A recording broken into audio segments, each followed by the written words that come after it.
You're listening to the Cyberwire Network, powered by N2K.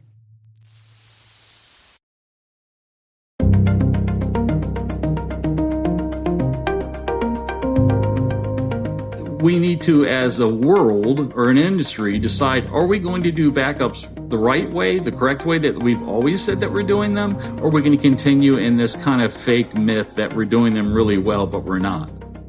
Hello, everyone, and welcome to the CyberWire's Hacking Humans podcast, where each week we look behind the social engineering scams, the phishing schemes, and criminal exploits that are making headlines and taking a heavy toll on organizations around the world. I'm Dave Bittner from the CyberWire, and joining me is Joe Kerrigan from the Johns Hopkins University Information Security Institute. Hello, Joe.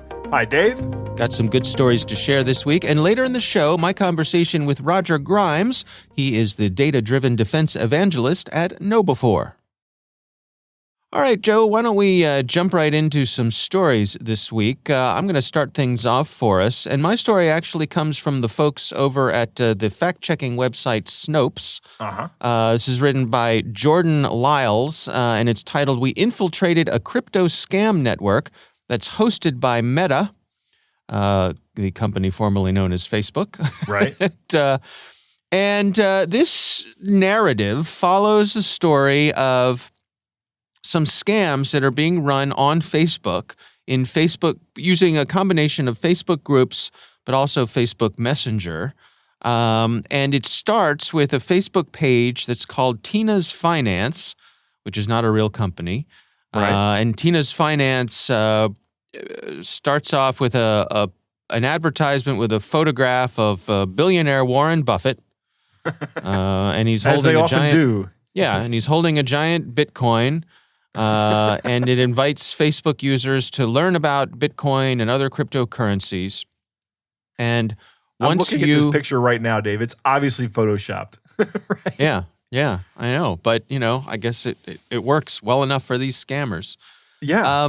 So once you engage with these folks, you go into a group, and they promise that funds you invest with them are going to be using a special app which is called MetaX or MetaXC before your funds are returned. But of course, the funds are never going to be returned back. Yes. So the way it works is you join up with this group and you enter a Facebook group. And in that group are a bunch of other people, supposedly like-minded people who are also interested in learning about cryptocurrency. When you log in, there's a message that says, "We have established a cryptocurrency exchange group. There are professional teachers. Share knowledge in the group. Would you want to join?" So a little broken English there as a first red flag. Yep. And they say that this will be a way for you to find a new way to wealth, which evidently is a phrase that they use over and over again. A new way to wealth. A new way to wealth. And once you enter this group, there are what are allegedly like-minded people who are also interested in this, but they're not real people. They are, well, most of them are other members of the scam group, probably. I mean, this could all be being run by one person, right? Right. Absolutely. He could he could have a bunch of different windows open on his machine, coming in from multiple machines and multiple browsers, all while sitting at the same monitor. Exactly. So they use a combination of this Facebook group, but also group chats in Facebook Messenger, where they take you down a pathway of other people saying, we're ready to go, ready to invest. Here we go. And then someone who is supposedly the leader of this group says, "Okay, everyone, we're scheduled to make our deposits at this time, at this moment. Everybody ready?" And everybody says, "Yes, we're ready. We're ready." So you have this getting on the bandwagon thing, right? All these other people are going to be involved in this. And you can see other people saying, "Oh, I've done so well with this. Can't wait to invest more," that sort of thing. Yeah. So, of course, when you put your money, you take your cryptocurrency, so you go and you buy some cryptocurrency. And by the way, they're more than happy to help you, to walk you through the process. I'm sure they are. Buying your cryptocurrency. And then you put your cryptocurrency in this app where it supposedly is going to be invested. Once it's in there, you can see a fake dashboard that shows you how your investment, and investment is in air quotes, is doing. Right. But if you ask to have your money removed, you'll get a message that says, due to the excessive transaction volume and abnormal system data, the technical department will deal with it and will reply within 24 hours. Right. Right? So Yep. what are we doing here, Joe? Well, they're just taking your money. That's They're it. taking your money, but they're also buying time, right? Right. Oh, So with that, yeah, they're buying time. Exactly. Yes, they're buying time so that you. I mean, but once you've committed the crypto transfer into this app, which is really not how cryptocurrency works. You make a transfer of cryptocurrency to an address, and once you do that, I mean, yeah, and there are apps out there that help you manage it, right? Like I have an app on my phone that has some cryptocurrency in it. I actually made a cryptocurrency purchase at a cryptocurrency ATM. I've seen a few of those. Yeah, recently, and I was like, I have $5. What happens if I lose $5? Nothing, right? But no, I actually got my cryptocurrency, right? Okay. Now I only got $3 worth of cryptocurrency, so I did lose $2 of those dollars to fees. But that's all part of the transaction fee, Dave. Yeah. But this is not like that. This is you're just transferring your cryptocurrency to somebody else's wallet, and then when you go to say, okay, let me have it back, they're like, yeah, well, give me a minute. Mm-hmm. Mm-hmm. And of course, you will never see that money again. Never see these it again. are That's right. These It's are just scammers. One of the things that this article points out is that they went and notified Facebook and Messenger, and weeks went by, and the groups are still up and running. Really? Yep. So be mindful of these sorts of investment things. Again, let your friends and family know about them. They are scams, and look, there's no shortage of professional financial advisors in the world. If you're really looking for correct ways to invest your money, there's plenty of due diligence you can do without having to jump into a Facebook group to do something like that. It's disappointing that Facebook and Meta are not more active in tracking these things down or shutting them down when a legitimate source like Snopes informs them that, hey, there is a scam going on here and here's the evidence, that isn't shut down immediately. That's disappointing. That is disappointing. That, if Snopes came to me and said, hey, Joe, we have a scam going on one of your systems, they would have my immediate attention. If nothing else, I'd be investigating. Right. Exactly. So word to the wise, again, this particular group is called Tina's Finance, but there are lots of them out there. Any images of Warren Buffett are a red flag, of course, but any images of actual Bitcoins, like the gold coin that they always hold up. Yeah. I hate those images. Again, this is a digital currency. It's not a physical thing. It doesn't have any real existence. It exists on a ledger essentially on the internet. So I want to say in the cloud, but it's not really the cloud. It's the internet. So it's not how these things work. There is no physical picture or thing you can hold in your hand that is a Bitcoin. Yeah.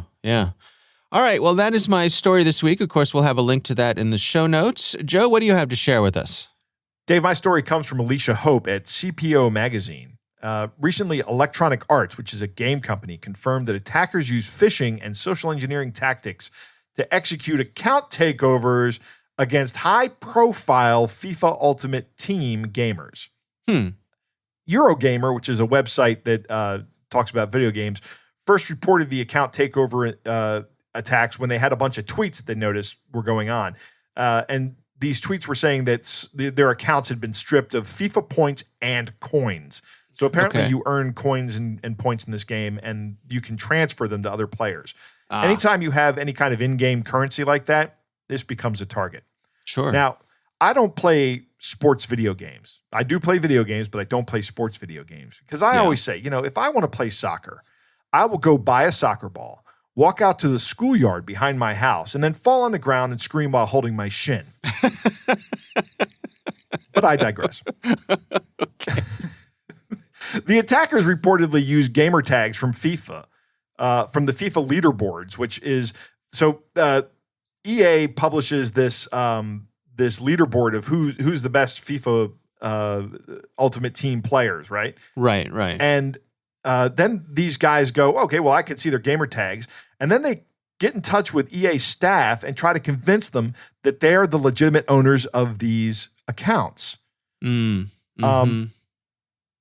account representatives allegedly revealed the account email addresses associated with these gamer tags, right? Which essentially gives them, lets these guys know who the real owners are. It provides a way for them to, okay, so I know the email address of who actually owns this tag. Now I can target that person, right? I see. Right. The other thing they did was these guys actually convinced the EA account representatives to reset passwords, allowing the attackers to just take over the account. Just by calling up and saying, hey, here's my gamer tag, reset my password, right? Gamer tag, I guess it's analogous to a username here. The EA customer service reps actually reset the passwords for these guys, these bad guys. Here's a quote from EA. Using threats and other social engineering methods, individuals acting maliciously were able to exploit human error within our customer experience team and bypass two-factor authentication to gain access to player accounts. So by going directly to EA, they were able to just nullify the protection offered by multi-factor authentication, which I think is amazing. If I went through the process, we're going to get to that later, but if I went through the process of putting multi-factor authentication on my account and EA just gave my account to somebody else, I would be very upset. Yeah. EA is doing three things here. They're saying all of their advisors are receiving individualized retraining and additional team training with specific emphasis on the account security practices and phishing techniques used in this particular incident. I think that's great, but I think you should have broader social engineering training. I think that's very important. EA is implementing additional steps to their account ownership verification process, such as mandatory manager approval for email change requests. That's good. Get another set of eyes on the problem, right? And finally, their customer software their CRM system will be updated to better identify suspicious activity, flag at-risk accounts, and other kind of stuff. So what they're doing here is actually a good three-pronged approach. They're addressing their people, their processes, and their systems, right? Which are the three things I often say you need to think about when you're worried about social engineering or actually cybersecurity in any way, shape, or form. EA disclosed that fewer than 50 accounts have been compromised in their press release. However, reports of lower-ranking hacked FIFA 22 accounts have also surfaced online, suggesting that the number of account takeovers is higher than EA has admitted. Now, here's my question, Dave.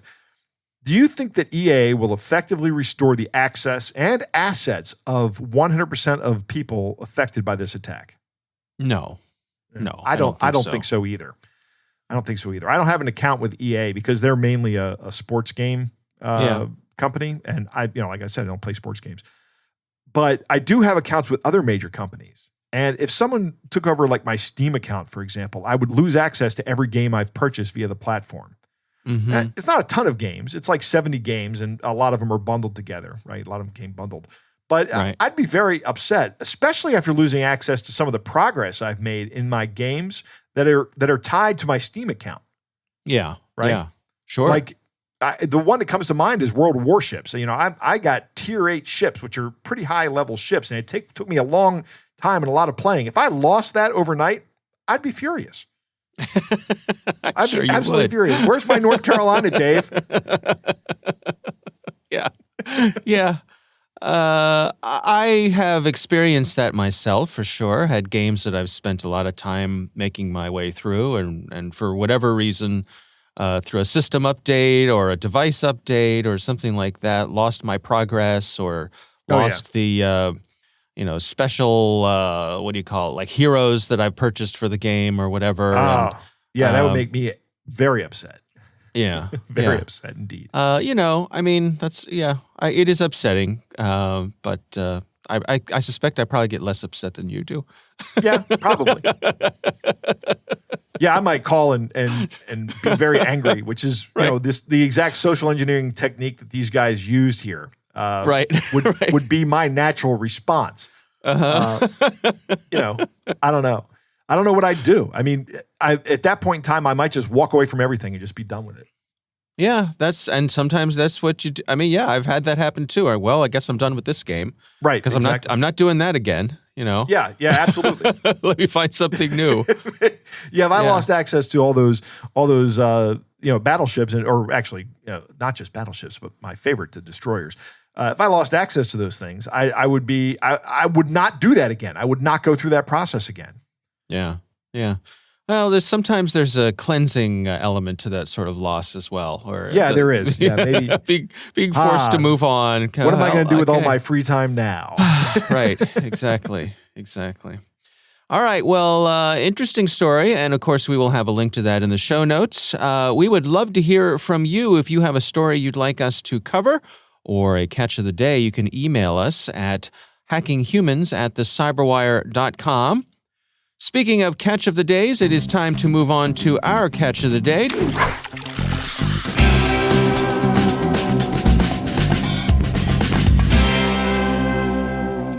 Joe, what do we have this week?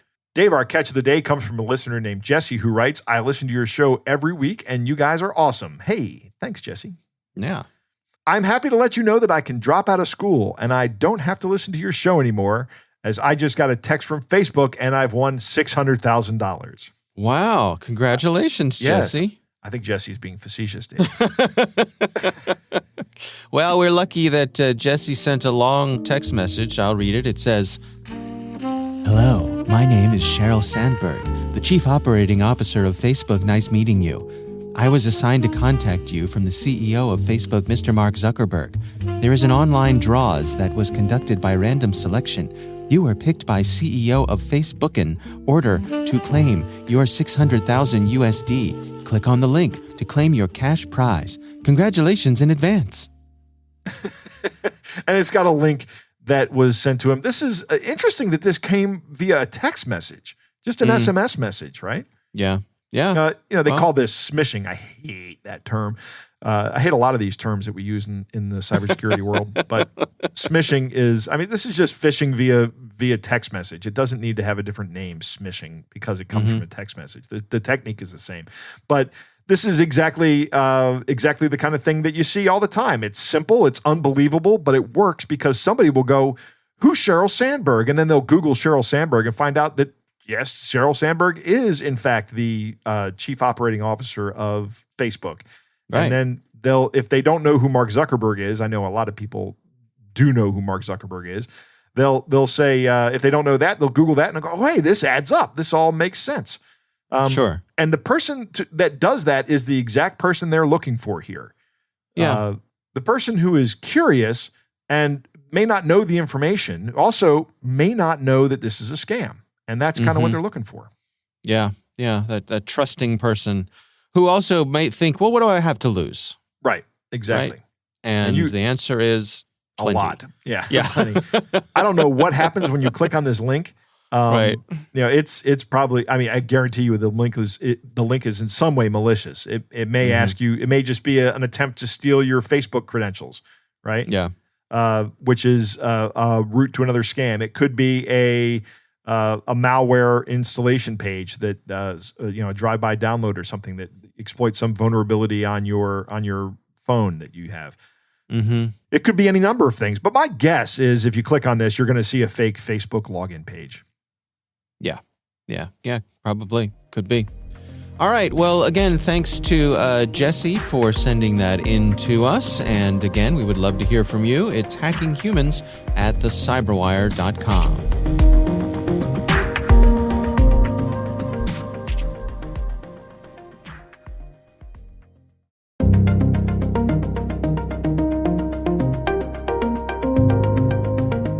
Joe, I recently had the pleasure of speaking with Roger Grimes. He is the data-driven defense evangelist at KnowBe4, a company you may have heard of from. Yes, they sponsor the show. Our show. So here's my conversation with Roger Grimes. Well, I think certainly overall, it's just ransomware attacking everyone. It's probably most IT people's overriding concern. I think they've calculated that it hit at least 50% of all businesses last year, and they're predicting it's going to be somehow greater next year. And the ransomware attackers have exfiltrated, tens of billions of dollars. A lot of it's being done from Russia, which has become a cyber safe haven for criminals. And it's kind of been a blended of nation state attacks and different countries' attacks. Very difficult to put down because you can't prosecute and stop those criminals. And I really felt like the most common question out there from people that, email me and I talk to are like, well, how do I, what do I do if I get hit? How do I prevent it? And what do I do? What steps should I do? There's a lot of really good organizations that help people do recovery and incident response to ransomware attacks, but I didn't see anything really written out really well. So that's what came down to the ransomware protection playbook, is both trying to focus on better prevention, because backup is not prevention, it's recovery. And number two, what are the steps? What should you do on day, hour one, day one, day two, week one, the first month to recover from ransomware? What are the decisions involved? What are the things you should be doing now to prepare, that sort of stuff? Well, let's go through some of the specifics together. And I guess let's start at the beginning here in terms of prevention. What sort of things do you outline? Well, so I call myself a data-driven defense evangelist because I believe in looking at the data of how you're most successfully attacked. Like if you find that people are breaking into your home, you're not going to stop those attackers unless you stop how they're getting into your home. So I've spent 22 years of my life looking at how attackers and malware, and in this case, ransomware, successfully breaks into devices and victims and organizations and networks and people. And what I found out is that the vast majority of it, like all hacking and malware, is due to social engineering. So 50% of ransomware breaks in through some type of social engineering, usually tricking the end user into running a Trojan horse program or giving up their passwords. About 25% is due to unpatched software. 25% is usually due to some type of password guessing, password hacking. And then another 25% is a whole range of things, including they actually have your password. They bought your password from some other person that compromised you. They log into your remote desktop protocol connection and just put in your password and walk right on in. But I really looked at, I don't think any of the other guides really spend a significant time of looking at, well, this is how you're broken into, so this is how you need to defend yourself. Like, number one, fight social engineering. If you want to stop ransomware, fight social engineering, and you'll not only put down ransomware, but the majority of other hacker and malware attacks. Let me say that I've been looking at all kinds of literature, and I'm surprised by how often very authoritative sources like the FBI will say, hey, be careful. Like a couple of weeks ago, they put out Hive ransomware and they said breaks in using social engineering emails. But then in their list of 8 mitigations, none of them talked about how to prevent social engineering through email. So, and let me say that's not an outlier. That's the vast majority of ransomware protection recommendations, either completely neglect social engineering or mention it last out of a list of a whole bunch of things. And so mine was kind of a, hey, look, if you look at the data, you really need to be focused on preventing social engineering and patching and having better password policy to prevent ransomware. And so I really wanted to bring the focus back to, this is how people are breaking into your house. It's through the windows, not the doors. And if you don't better secure the windows, they're just going to keep getting in. On the social engineering front, I mean, as you mentioned there with the FBI, why do you suppose there's some fuzziness there? Is it because it's a human factor and that's a little harder to quantify? Yeah, I certainly think that is a big part of it. Let me say, I don't understand why people don't focus on social engineering. Social engineering has been the number one way that devices and people have been compromised since the beginning of computers, well over 3 decades.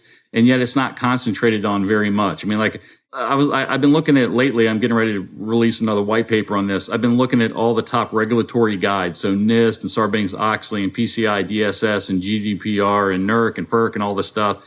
And as an example, in PCI DSS, that's the regulatory document you have to comply with if you want to have Visa, MasterCard transactions on your network.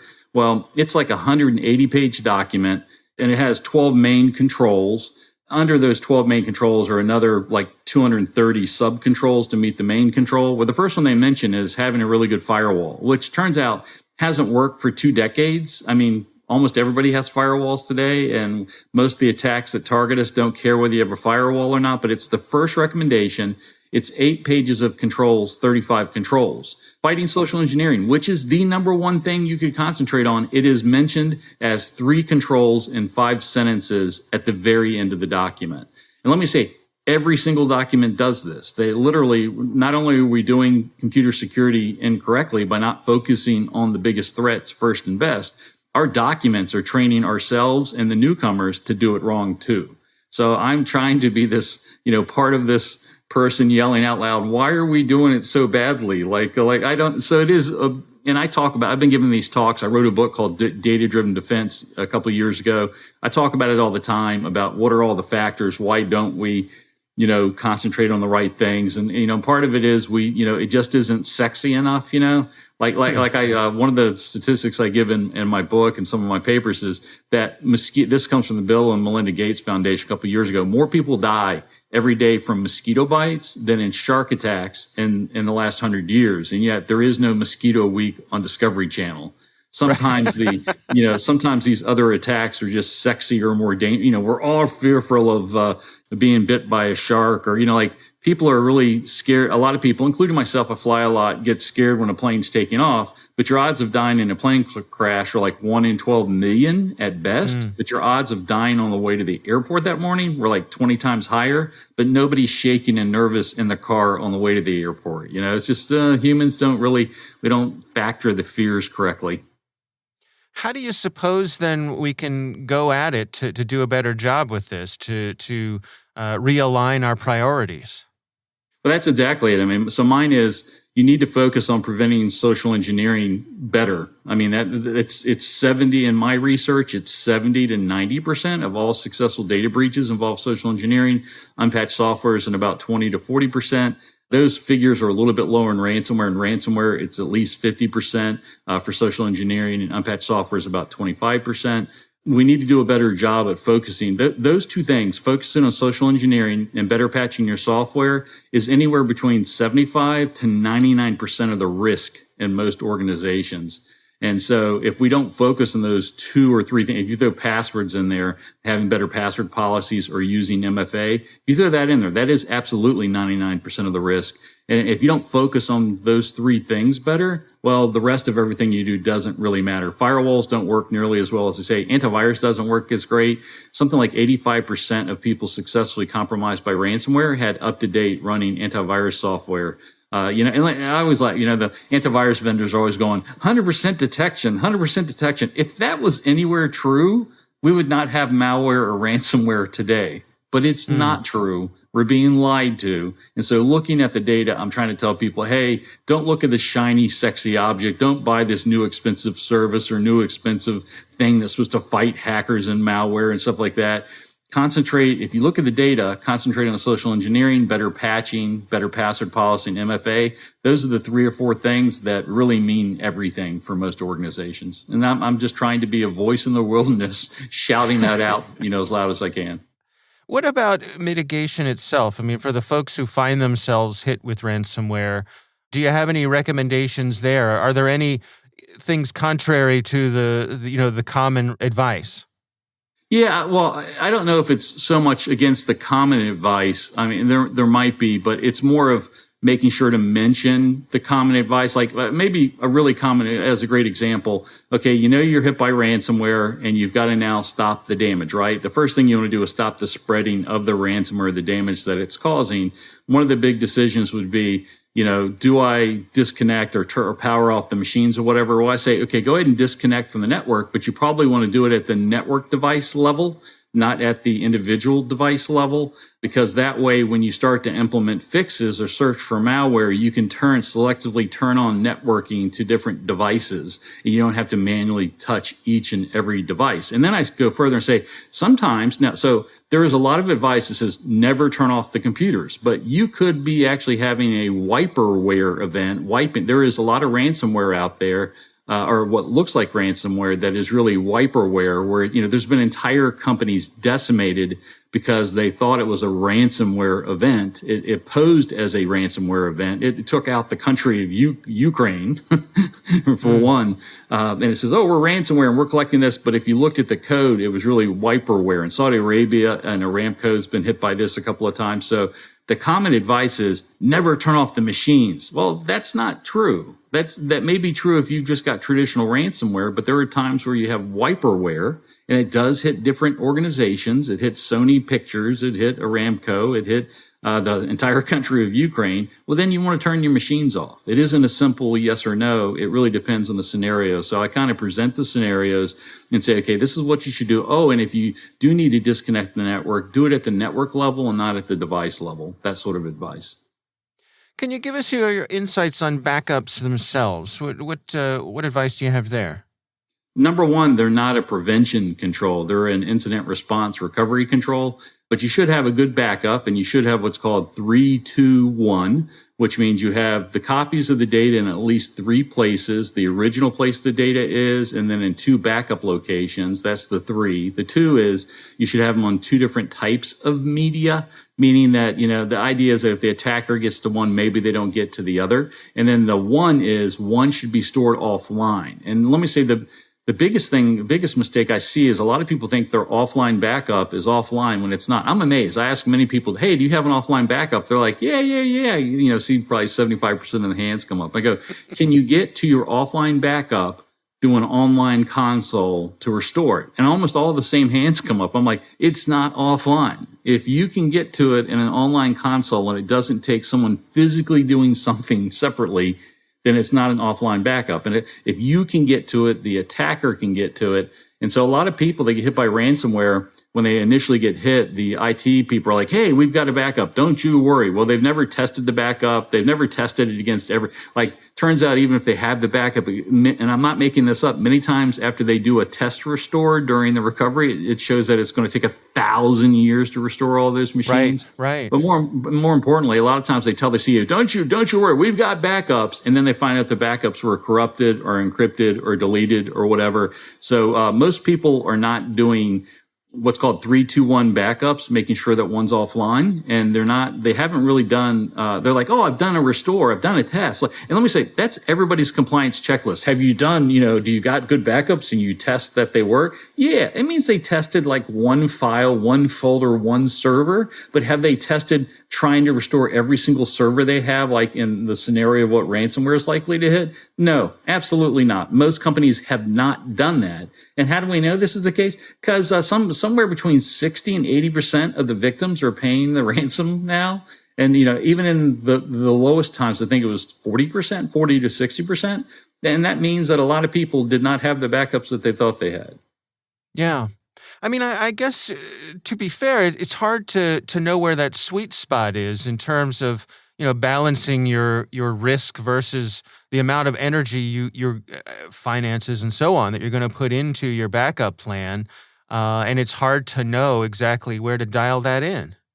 Yeah. I mean, you're exactly right. But I tell you, the part that's embarrassing to me is that every compliance guideline in the world says, do you have tested backups, that you do test restores, and everybody's saying yes, checking, okay, we're in compliance.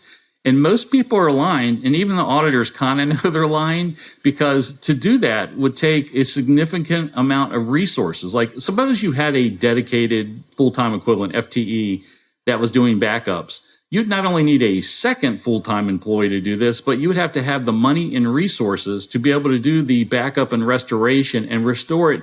Let's say you're backing up 800 servers. You would have to then do a test restore of those 800 servers to another environment. That costs money and it takes time. And most people are not doing it. And it's a cost benefit, but I do find it ironic and or sad that our entire computer security industry, our cyber resiliency, is based at the bare minimum on the fact that we all have good backups for disaster recovery and business continuity.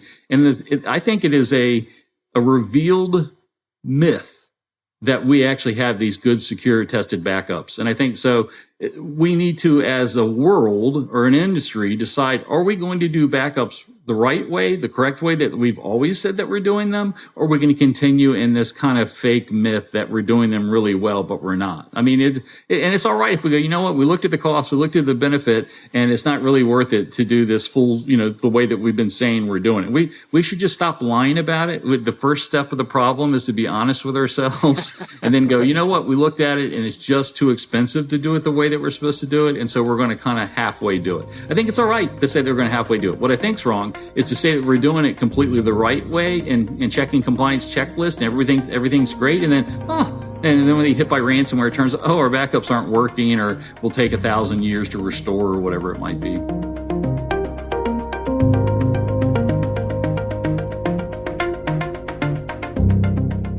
All right, Joe, what do you think? Wow. Tens of billions of dollars lost to ransomware. I am not at all surprised by that number. I think that is probably, this is like we often say on this show, this cybercrime is 95% of it is financially motivated. And the Verizon data breach investigation report talks about that every single year. And ransomware is remarkably effective at getting people to cough up money. Roger makes a great point about backups. It's not prevention. It's a recovery. It's an incident response tool. The important part to remember about ransomware is that it is essentially just the last step of an attack all the time. When you have an attack that ends in ransomware, there has been tons of other stuff that's been going on, and you're looking at the end of the incident at that point in time. Right. And somewhere that incident has a starting point. I like the breakdown that Roger provides on initial infection vectors for these incidents. The biggest one is social engineering. Somebody says, hey, here, run this, right? And it's some kind of Trojan horse that does something. A lot of times it's just something that provides like a back door to these attackers because it's not just going to be the encryptor that you're asked to run. That's not really very helpful to these attackers. It's going to be something that lets them in so they can explore your network, and then once they know where all your valuable data is, they're going to start encrypting it. But before they do that, they're going to take it. Yeah. The rest of the vectors of initial attack are split pretty evenly between unpatched software, password compromise, and other access methods like brokered access, right? Like somebody has gotten into this account and then they're just going to sell that access. One of the interesting points that Roger makes in this that is spot on is recommendations for prevention generally neglect the social engineering angle. They talk about what he calls the shiny object, the sexy thing. Hey, look at this firewall. Firewalls are great at preventing like port scanning of things inside your system, right? But you still have to have that service open to the internet, and the firewall generally lets that go through, especially if that traffic is encrypted, right? Through something like SSL. Unless you have the firewall opening up and inspecting all the packets, and even then, you're still not 100% protected. Right. So because if I can just send somebody an email and say, run this email for me and convince them to do it, or run this attachment for me and convince them to do it, then I've just bypassed everything. Because a lot of these firewalls don't stop outbound connections because that stops people from using their computers like they normally do, right? Sure. So, that's how you get around a firewall is you just ask somebody on the inside to get around the firewall for you, and they do it. And that's the social engineering aspect. And Roger's 100% correct. That is neglected. And he talks about the PCI DSS that talks about it in 3 lines or 3 sentences at the end of the document, right? But spends an entire section on talking about firewalls. It's a great point and a great observation. And it's really something that you and I have been championing for now 3 years, right? But it is something the industry, I think, is still missing. They're getting better at it, but they're still not good enough, I think. 3 things to do for prevention. I like what he says here. Social engineering training, mandatory. I think that is probably the biggest payback for return on investment that you can get. The software patching, a good patching program is a real bonus. And then good password policy or multi-factor authentication. And I just say, if you're going to do one of these things, multi-factor authentication is going to be the best thing. You should also do software patching and social engineering training, but multi-factor authentication can stop a lot of these low-effort social engineering attacks in their tracks, particularly with account takeover things. I think that's where your the biggest bang for your buck in a product comes from. In training, definitely software or social engineering training. And then software patching is free. You just have to have the process and the people inside to manage it. But all the software you already pay licensing fees for, you should be updating that whenever there's a vulnerability that comes out or whenever a new version comes out. Yeah. Yeah. Sometimes easier said than done in a it is active environment, but sure, the point is correct. Well taken. Right. You need a good you need a good software patching program and configuration management program around it. But these things, what's interesting about these things is these things are all very mundane things, right? They're not like the superstar latest cool product thing. They're the basics. And we're not doing it well. And then he goes on to talk about backups. I like his 3-2-1 backup model. That's great. Data in 3 places, the original place, a backup, and a second backup. 2 different types of media, right? So, you have it on disk and maybe you have it on tape as well. And then one of those backups has to be offline. And that's critical. And when you say offline, when he says offline, that means that it has to be, it's not accessible. You can't just go, oh, well, here it is. It's over here on this computer. That's not offline. Offline is in a tape or some media that you've taken out of a computer and it physically can't be touched. It's air-gapped and not even powered on, actually. Yeah. Yeah. There are no powers. It can't just be an unmounted volume because a lot of the malware these days will go and look for unmounted volumes and mount them. Absolutely. Absolutely.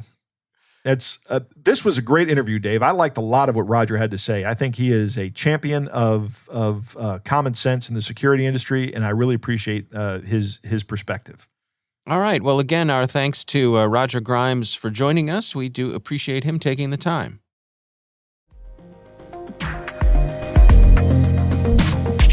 That is our show. We want to thank all of you for listening. Our thanks to the Johns Hopkins University Information Security Institute for their participation. You can learn more at isi.jhu.edu. The Hacking Humans podcast is proudly produced in Maryland at the startup studios of Data Tribe, where they're co-building the next generation of cybersecurity teams and technologies. Our senior producer is Jennifer Iben. Our executive editor is Peter Kilpie. I'm Dave Bittner. And I'm Joe Kerrigan. Thanks for listening.